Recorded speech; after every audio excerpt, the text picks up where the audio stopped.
artículo 87 constitucional, el presidente, al tomar posesión de su cargo, rendirá la protesta como presidente de la República ante el Congreso de la Unión.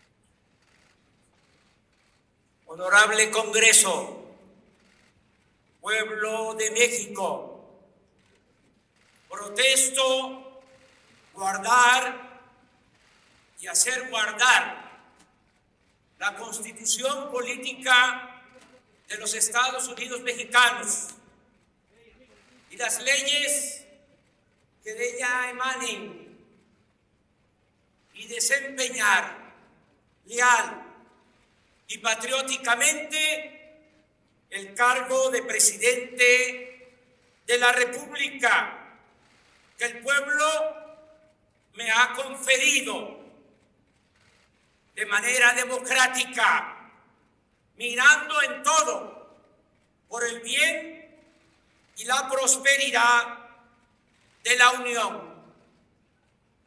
Y si así no lo hiciere, que la nación me lo demande.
Autoridades locales y federales,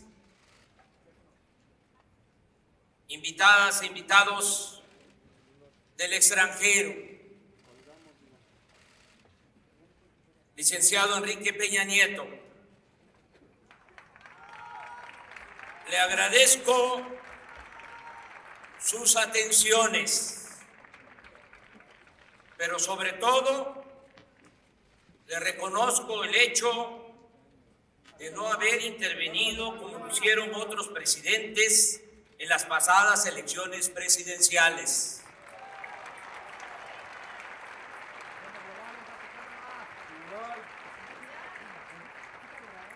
Hemos padecido ya ese atropello antidemocrático y valoramos el que el presidente en funciones respete la voluntad del pueblo.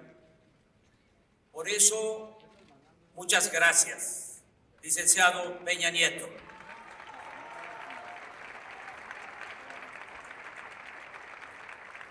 Amigas y amigos, por mandato del pueblo, iniciamos hoy la cuarta transformación política de México.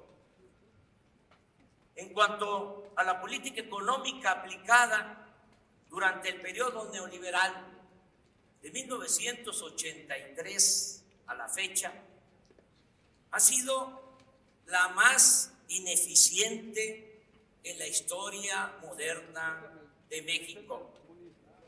En este tiempo, la economía ha crecido en 2% anual y tanto por ello como por la tremenda concentración del ingreso en pocas manos, se ha empobrecido a la mayoría de la población hasta llevarla a buscarse la vida en la informalidad a emigrar masivamente del territorio nacional o a tomar el camino de las conductas antisociales. Lo digo con realismo y sin prejuicios ideológicos. La política económica neoliberal ha sido un desastre, una calamidad para la vida pública del país.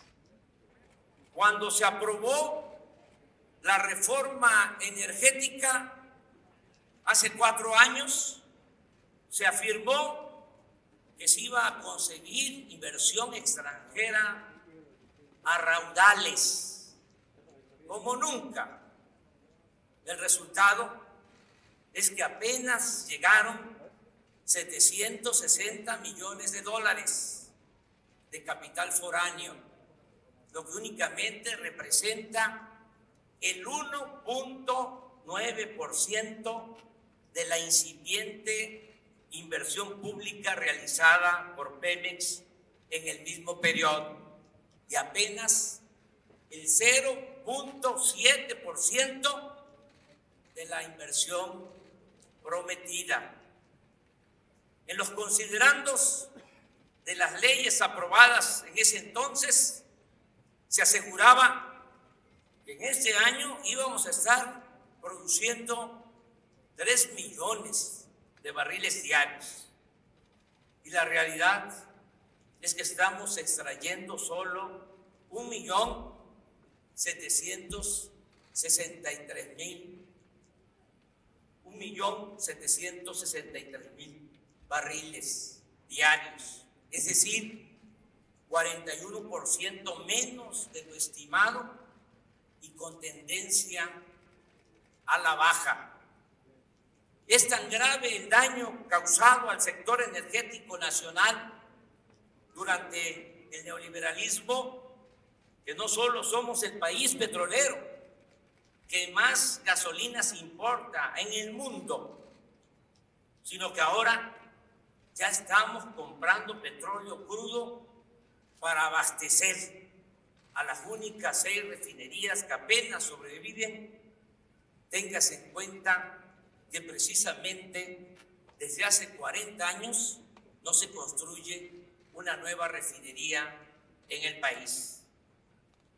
Aquí agrego otros saldos de la política económica neoliberal o neoporfirista. De México es originario el maíz, esa planta bendita, y somos la nación que más importa maíz en el mundo. Antes del neoliberalismo producíamos y éramos autosuficientes en gasolinas, diésel, gas, energía eléctrica. Ahora compramos más de la mitad de lo que consumimos de estos insumos. En este periodo, el poder adquisitivo del salario mínimo se ha deteriorado en 60% y el salario de los mexicanos es de los más bajos del planeta.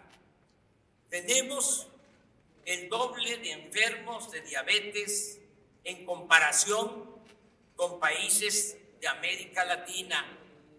Durante el periodo neoliberal nos convertimos en el segundo país del mundo con mayor migración.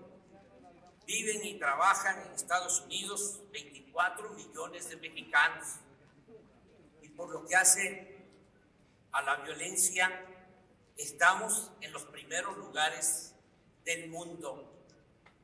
Según la última medición de Transparencia Internacional, ocupamos el lugar 135 en comparación con 176 países evaluados. Ocupamos el lugar 135 en corrupción entre 176 países evaluados.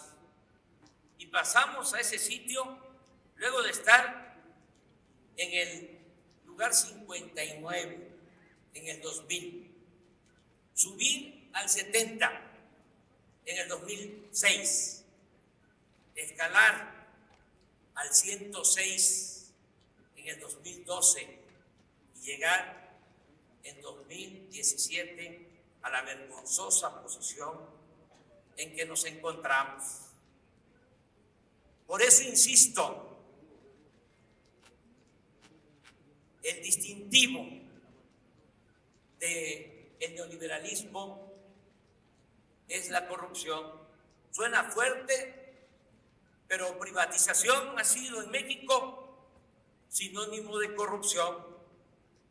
Desgraciadamente, casi siempre ha existido este mal en nuestro país, pero lo sucedido durante el periodo neoliberal no tiene precedente. En estos tiempos, el sistema en su conjunto ha operado para la corrupción. El poder político y el poder económico se han alimentado y nutrido mutuamente y se ha implantado como modus operandi el robo de los bienes del pueblo y de las riquezas de la nación. En la época de la llamada o del llamado desarrollo estabilizador o compartido, que va de los años 30 a los 70 del siglo pasado, los gobernantes no se atrevieron a privatizar las tierras ejidales, los bosques, las playas, los ferrocarriles, las telecomunicaciones, las minas, la industria eléctrica, ni mucho menos a enajenar el petróleo. Las máximas autoridades se han dedicado, como en el porfiriato, a concesionar el territorio y a transferir empresas y bienes públicos e incluso funciones del Estado a particulares, nacionales y extranjeros. No se trata, como antes, de actos delictivos individuales o de una red de complicidades para hacer negocios al amparo del gobierno. En el periodo neoliberal, la corrupción se convirtió en la principal función del poder político. Por eso, si me piden que exprese en una frase el plan del nuevo gobierno, respondo: acabar con la corrupción y con la impunidad. Además, siendo honestos como lo somos, si abrimos expedientes, dejaríamos de limitarnos a buscar archivos expiatorios, como se ha hecho siempre, y tendríamos que empezar por los de mero arriba, tanto del sector público como del sector privado. No habría juzgados ni cárceles suficientes. Y lo más delicado, lo más serio, meteríamos al país en una dinámica de fractura, conflicto y confrontación. Mi postura al respecto la definí con toda claridad desde la campaña. Dije que no es mi fuerte la venganza y que, si bien no olvido, sí soy partidario del perdón y la indulgencia. Pero lo fundamental es evitar los delitos del porvenir. Por cierto, hoy se constituye una comisión de la verdad para castigar los abusos de autoridad, para atender el caso de los jóvenes desaparecidos de Ayotzinapa.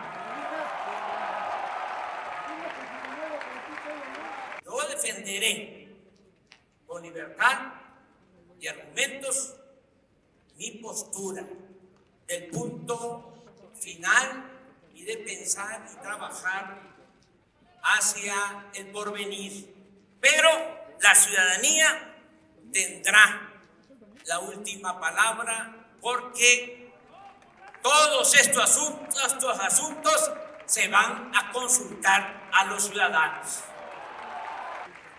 Con apego a mis convicciones y en uso de mis facultades, me comprometo a no robar y a no permitir que nadie se aproveche de su cargo o posición para sustraer bienes del erario o hacer negocios al amparo del poder público. Esto aplica para amigos, aplica para compañeros de lucha y familiares. Dejo en claro que si mis seres queridos, mi esposa o mis hijos cometen un delito, deberán ser juzgados como cualquier otro ciudadano. Yo solo respondo por mi hijo Jesús, por ser menor de edad. En cuanto a mi persona, he promovido desde hace años la reforma al artículo 108 de la Constitución para eliminar la impunidad y los fueros de los altos funcionarios públicos, empezando por el presidente de la República, quien ahora, según una iniciativa de ley que hoy, este día, estoy enviando al Senado, podrá ser el presidente de la República juzgado como cualquier ciudadano por el delito que sea, aún estando en funciones. El otro distintivo del nuevo gobierno será la separación del poder económico del poder político. También transitaremos hacia una verdadera democracia. Se acabará la vergonzosa tradición de fraudes electorales. Las elecciones serán limpias y libres, y quien utilice recursos públicos o privados para comprar votos y traficar con la pobreza de la gente, o el que utilice el presupuesto para favorecer a candidatos o partidos, irá a la cárcel sin derecho a fianza.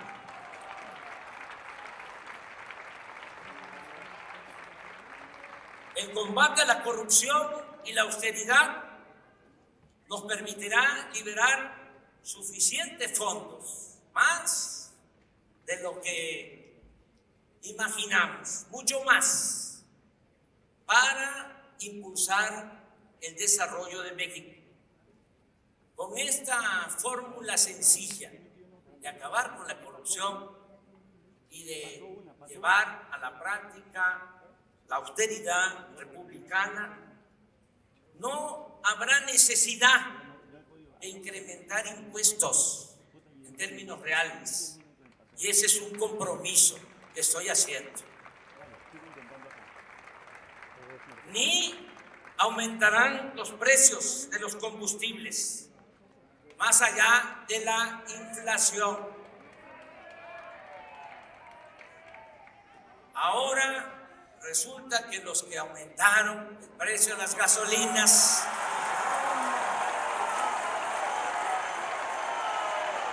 están pidiendo que baje. Hago el compromiso responsable que pronto, muy pronto, cuando terminemos la refinería que vamos a construir en México y se rehabiliten 6 refinerías, va a bajar el precio de la gasolina y de todos los combustibles.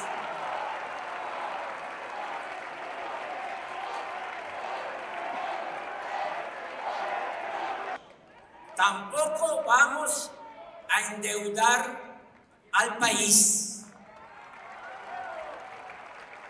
Cuando terminó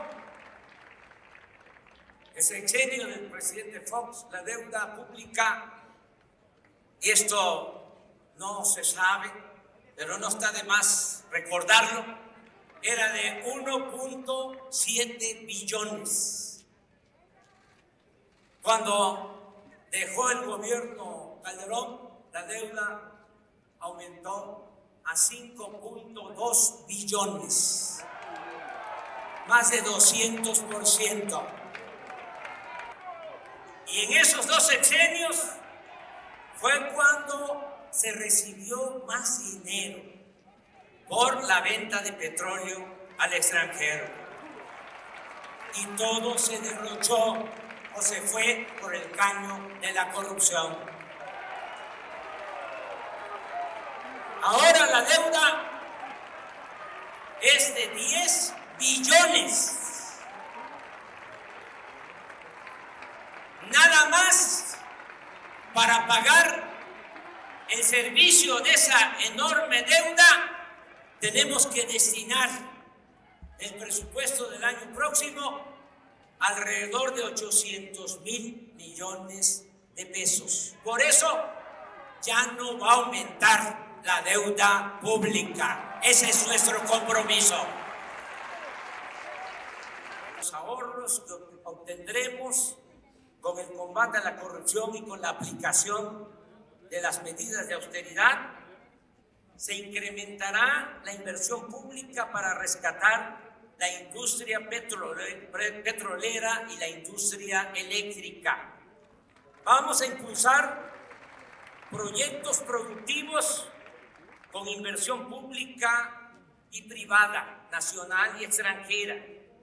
Estos proyectos se crearán como cortinas de desarrollo de sur a norte del país para retener a los mexicanos en sus lugares de origen. Queremos que la migración sea optativa, no obligatoria. Vamos a lograr que los mexicanos tengan trabajo, prosperen y sean felices donde nacieron, donde están sus familiares, sus costumbres y sus culturas. En cuanto al bienestar de nuestro pueblo, el plan es combatir la pobreza y la marginación como nunca se ha hecho en la historia. Hoy presento formalmente a este Congreso reformas constitucionales, proyectos de reforma a la Constitución para establecer el estado de bienestar y garantizar el derecho del pueblo a la salud, la educación y a la seguridad social. Haremos a un lado la hipocresía neoliberal. El Estado se ocupará de disminuir las desigualdades sociales. No se seguirá desplazando a la justicia social de la agenda del gobierno. No se condenará a quienes nacen pobres a morir pobres. Amigas y amigos, llegué a la presidencia de la República después de muchos años de lucha personal y colectiva. Aquí recuerdo a los que iniciaron este movimiento, a los que sembraron lo que ahora nosotros estamos cosechando. Dirigentes sociales, políticos, muchos que se nos adelantaron, pero fueron los precursores de esta lucha, de este movimiento. Nunca los vamos a olvidar.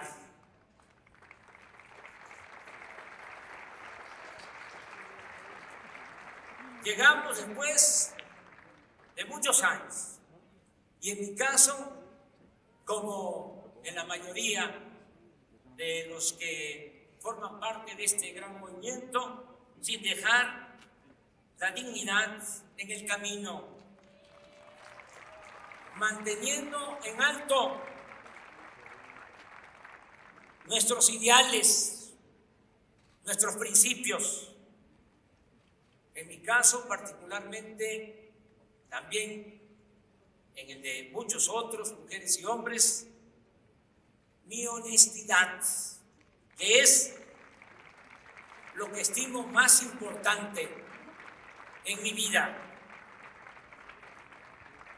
Estoy preparado para no fallarle a mi pueblo. Ahora que venía para acá, se emparejó un joven en bicicleta y me dijo: tú no tienes derecho a fallarnos. Y ese es el compromiso que tengo con el pueblo. No tengo derecho a fallar.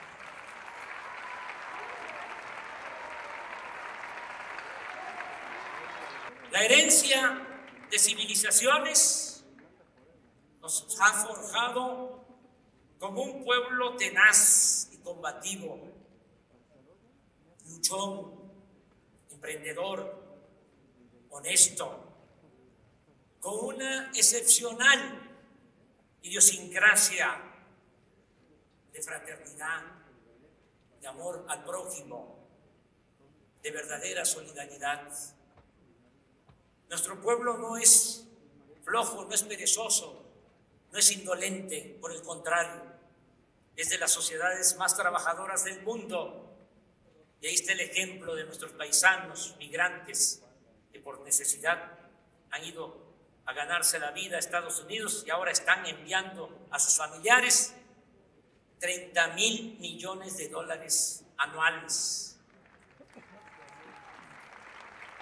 Esas remesas son la principal fuente de ingresos de nuestro país y el dinero de mayor beneficio social que recibimos del extranjero. México no es el cuerno de la abundancia que su silueta en el mapa pareciera evocar, pero aún así tenemos muchos recursos naturales: agua, petróleo, gas, yacimientos minerales, vientos, sol, playas. Contamos con bosques y selvas, con buenas tierras para la producción agropecuaria, forestal. Somos de los países con mayor biodiversidad en el mundo. Por eso estoy optimista. Son 3 cosas las que necesitamos para enfrentar la crisis de México, y 2 de ellas están aseguradas de antemano. Lo reitero: un pueblo trabajador y suficientes riquezas naturales. Pronto, muy pronto, tendremos lo tercero: un buen gobierno. Y en ese compromiso empeño mi honor y mi palabra. Gobernaré con entrega total a la causa pública. Dedicaré todo mi tiempo, mi imaginación, mi esfuerzo a recoger los sentimientos y a cumplir con las demandas de la gente. Actuaré sin odios, no le haré mal a nadie, respetaré las libertades, apostaré siempre a la reconciliación y buscaré que entre todos y por el camino de la concordia logremos la 4ª transformación de la vida pública de México. Por último, así como soy juarista y cardenista, también soy maderista y partidario del sufragio efectivo y de la no reelección. Trabajaré 16 horas diarias para dejar en 6 años muy avanzada la obra de transformación. Acepto el reto y les invito a participar para celebrar juntas y juntos, el esplendor y la grandeza futura de nuestro querido México. Gracias de todo corazón. ¡Que viva México! ¡Viva México! ¡Viva México!